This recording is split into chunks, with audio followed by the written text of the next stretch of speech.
Good morning बच्चों।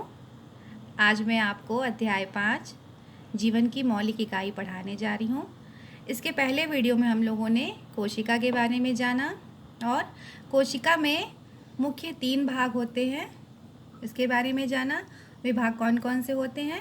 Plasma झिल्ली, केंद्रक और कोशिका द्रव्य। तो हम लोगों ने कल प्लाज्मा झिल्ली के बारे में पढ़ लिया। आज हम लोग केंद्रक के बारे में पढ़ेंगे। ठीक है, तो जैसे हमने जब कोशिका को आयोडीन के विलयन में रंगा था, यानी हमने जब इसकी एक स्थायी स्लाइड बनाई थी और उसको आयोडीन विलयन में से रंग के देखा था, तो कोशिका में कुछ जो जगहें थी वो धब्बे नुमा जगह दिखाई दे रही थी और उसी जगह को, धब्बे नुमा जगह को हम केंद्रक कहते हैं। ठीक है, तो कोशिकाओं में उनके रासायनिक संगठन के आधार पर कुछ जो भाग होते हैं वो अधिक गहरे रंग दिखाई देते हैं और जो कुछ होते हैं वो कम गहरे रंग के दिखाई देते हैं। ठीक है, तो हम कोशिका को आयोडीन के अलावा 2 और रंगा पदार्थ होते हैं, सैफरनीन और मेथिलीन ब्लू से भी रंग सकते हैं।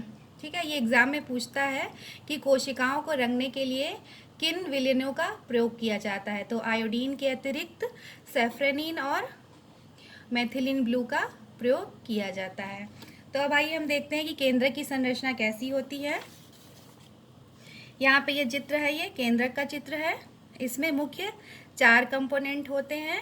पहला केंद्रक झिल्ली, दूसरा केंद्रिका, तीसरा क्रोमेटिन धागे और केंद्रक द्रव्य। तो जैसा कि कोशिका की जो सबसे बाहरी आवरण होती है, आवरण जो होता है वो प्लाज्मा झिल्ली होता है, उसी प्रकार केंद्रक की जो सबसे बाहरी झिल्ली होती है वो केंद्रक झिल्ली कहलाती है और यह दोहरे आवरण युक्त झिल्ली होती है। जैसा कि आप चित्र में देख रहे हैं कि यह दोहरे आवरण युक्त झिल्ली है और इसमें छोटे छोटे छिद्र होते हैं और इन्हीं छिद्रों के द्वारा कोशिका द्रव्य का आदान प्रदान होता है। यानी कि कोशिका के अंदर के जो पदार्थ हैं वो केंद्रक द्रव्य में आते हैं और जो केंद्रक द्रव्य है यानी केंद्रक के अंदर के जो पदार्थ हैं वो कोशिका के अंदर जाते हैं। ठीक है, यानी इन छिद्रों से पदार्थों का आदान प्रदान होता है। फिर दूसरा पॉइंट क्या है, यहाँ पे क्या है, क्रोमेटिन धागे। ये आपको धागे नुमा जो संरचना दिख रही है आड़ी तिरछी, वो क्या होती हैं? क्रोमेटिन धागे।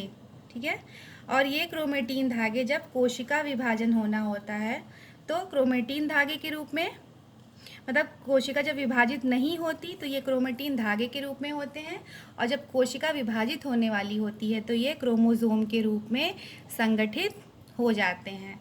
तो क्रोमोसोम क्या होते हैं? क्रोमेटिन धागों का संगठित भाग क्रोमोसोम कहलाता है। ठीक, क्रोमोसोम में आनुवांशिक गुण होते हैं। क्रोमोसोम एक आनुवांशिक पदार्थ, ये कह सकते हैं कि क्रोमोसोम जो होते हैं वो आनुवांशिक पदार्थ होते हैं। क्रोमोसोम में आनुवांशिक गुण होते हैं जो माता पिता से डीएनए अणु के रूप में अगली संतति में जाते हैं। ठीक है, तो कैसे जाते हैं देखिए, जैसे यहाँ पे हमने एक चित्र लिया है क्रोमोसोम। ये क्रोमोसोम छड़ाकार संरचना में होते हैं। ठीक है, और इनमें आनुवांशिक गुण होते हैं, यानी इनमें डीएनए होता है। ठीक, और ये डीएनए अणु माता पिता के द्वारा अगली संतति में जाते हैं और इसी को हम आनुवांशिकता कहते हैं। आनुवांशिकता क्या होती है? एक पीढ़ी से दूसरी पीढ़ी में लक्षणों का स्थानांतरण आनुवांशिकता कहलाता है। जैसे मनुष्य का जो, मानव का जो बच्चा है वो मानव ही होगा या आम के पेड़ से आम का ही पौधा होगा। तो ये लक्षण कौन निर्धारित करता है? डीएनए। ठीक है, अब हम देखते हैं कि क्रोमोसोम की संरचना किन से बनी होती है। तो क्रोमोसोम जो होते हैं वो डीएनए और प्रोटीन से मिलकर बने होते हैं। ठीक है, तो जो क्रोमोसोम होते हैं वो डीएनए और प्रोटीन से मिलकर बने होते हैं और डीएनए में इसकी जो क्रियात्मक इकाई होती है, जो इसमें क्रियात्मक खंड होते हैं, उसको हम जीन कहते हैं। तो ये जीन क्या होते हैं? जो यही जीन हमारे लक्षणों को, हमारे माता पिता के लक्षणों को हमारे अंदर प्रदर्शित कराते हैं। यानी ये आनुवांशिक जीन क्या है? आनुवांशिकता यानी आनुवांशिक गुणों के वाहक होते हैं। ठीक है, तो आइए इसको एक बार पढ़ लेते हैं। इसको आप नोट भी बना लीजिएगा इसके, कि केंद्रक के चारों ओर दोहरे परत का स्तर होता है जिसे केंद्रक झिल्ली कहते हैं। केंद्रक झिल्ली में छोटे छोटे छिद्र होते हैं। इन छिद्रों के द्वारा केंद्रक के अंदर का कोशिका द्रव केंद्रक के बाहर जा पाता है। दूसरा पॉइंट है, केंद्रक में क्रोमोसोम होते हैं जो कोशिका विभाजन के समय छड़ाकार दिखाई पड़ते हैं। ठीक है, तो केंद्रक में क्रोमोसोम कोशिका विभाजन के समय छड़ाकार दिखाई पड़ते हैं, और जब कोशिका विभाजित नहीं होने वाली होती हैं तो ये क्रोमेटिन धागे के रूप में केंद्रक के अंदर होते हैं। फिर ये है, क्रोमोसोम में आनुवांशिक गुण होते हैं जो माता पिता से डीएनए को हम क्या बोलते हैं, डीऑक्सी राइबो न्यूक्लिक एसिड अणु के रूप में अगली संतति में जाते हैं, यानी आनुवंशिकता के द्वारा ये जाते हैं। क्रोमोसोम डीएनए तथा प्रोटीन के बने होते हैं। डीएनए अणु में कोशिका के निर्माण व संगठन की सभी आवश्यक सूचनाएं होती हैं, यानी जो डीएनए के अणु होते हैं उनमें कोशिका के निर्माण और उसका जो संगठन है उसकी सारी सूचनाएं होती हैं। ठीक है, फिर डीएनए के क्रियात्मक खंड को जीन कहते हैं। डीएनए में जो खंड होता है, क्रियात्मक खंड, वो जीन कहलाता है। फिर जो कोशिका विभाजित नहीं हो रही है उसमें यह डीएनए क्रोमेटिन पदार्थ के रूप में विद्यमान रहता है। ठीक है, हमने बताया था पहले कि जो कोशिका विभाजित नहीं होती है उसमें यह डीएनए क्रोमेटिन पदार्थ के रूप में विद्यमान रहते हैं। और क्रोमेटिन पदार्थ धागे की तरह की रचनाओं के एक जाल का पिंड होता है। जब कभी भी कोशिका विभाजित होने वाली होती है तब यह क्रोमोसोम में संगठित हो जाता है। ठीक है, फिर क्या कह रहा है, कुछ जीवों में कोश की जनन में केंद्रक महत्वपूर्ण भूमिका निभाता है। तो सबसे जो महत्वपूर्ण कार्य केंद्रक का क्या है कि ये जीवों में कोश की जनन में महत्वपूर्ण भूमिका निभाता है।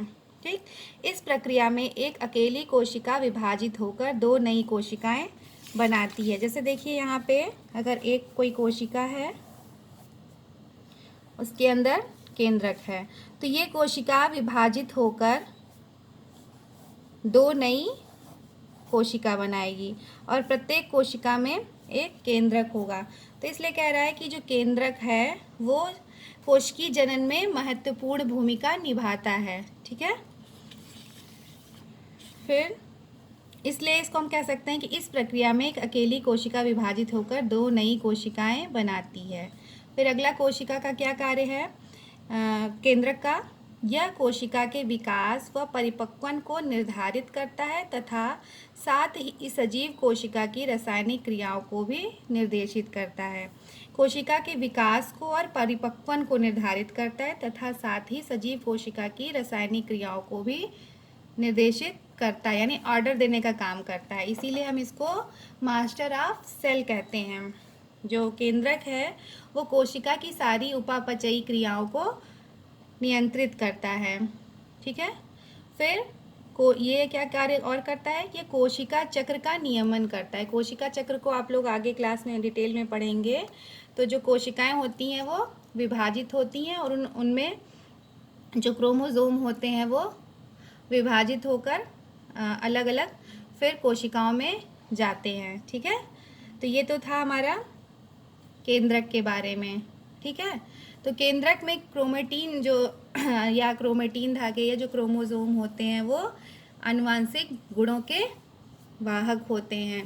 जैसे और सभी जीवों में जो क्रोमोसोम की संख्या होती है वो निर्धारित होती है। ठीक है, अलग अलग जो जीव होते हैं उनमें क्रोमोसोम की संख्या निश्चित होती है। जैसे मनुष्य में 46 होगी, प्याज में 16, मेढक में 23, इस प्रकार अलग अलग जीवों में गुणसूत्रों की संख्या निश्चित होती है। ठीक है, लेकिन जो कुछ जीव होते हैं उनमें केंद्रक का अभाव होता है। ठीक है, जो कुछ जीव होते हैं उनमें केंद्रक नहीं होता। ठीक है, तो आगे के वीडियो में हम लोग केंद्रक के आधार पे जीवों को या कोशिकाओं को कितने भागों में बांटा गया है उसके बारे में पढ़ेंगे। आज के लिए इतना ही। अगला टॉपिक हम नेक्स्ट वीडियो में देखेंगे। Thank you.